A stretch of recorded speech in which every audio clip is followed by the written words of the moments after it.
Are bidding wars the new norm? The housing market has, to say the least, been through some turbulent times over the last few years, especially last winter, January, February, March 2022.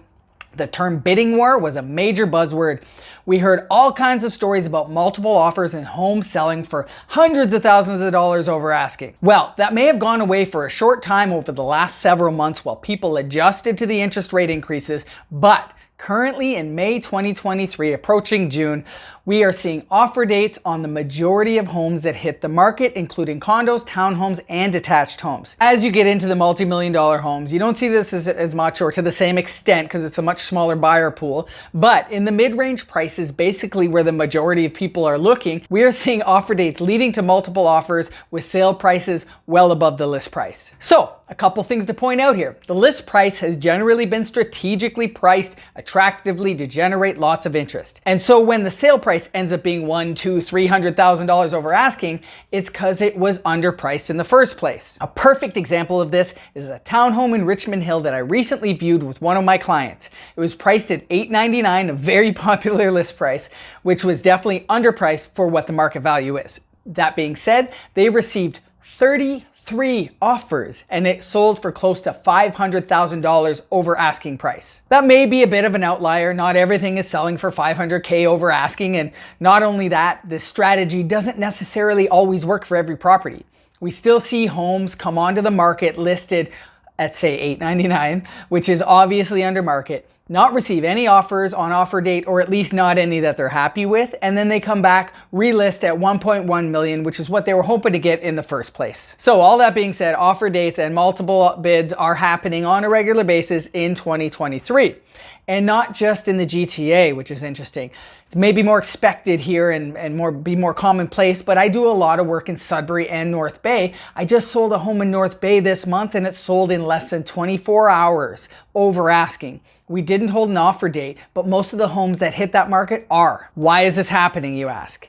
It continues to be the same issue that we've had over the last while, and that's lack of supply, plain and simple.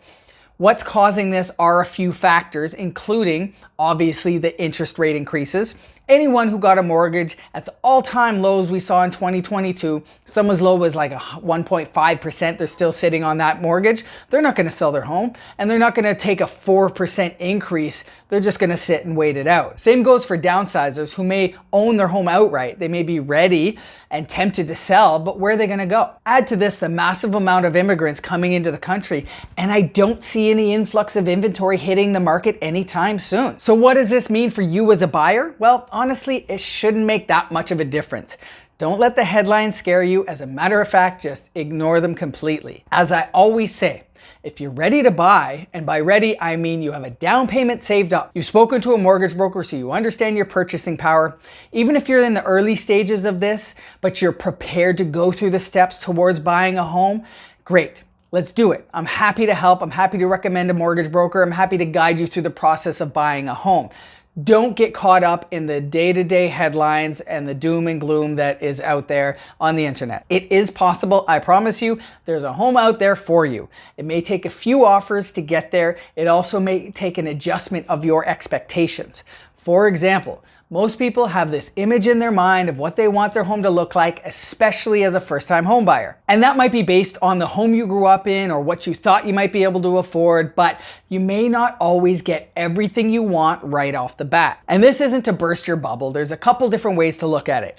You can buy a home that doesn't have all the bells and whistles, and you can slowly add value over time, one project at a time, renovate the bathroom or the kitchen or add new flooring. This is a fantastic way to get a home at a good price and force appreciation and increase the value and the enjoyability of your home as you live in it.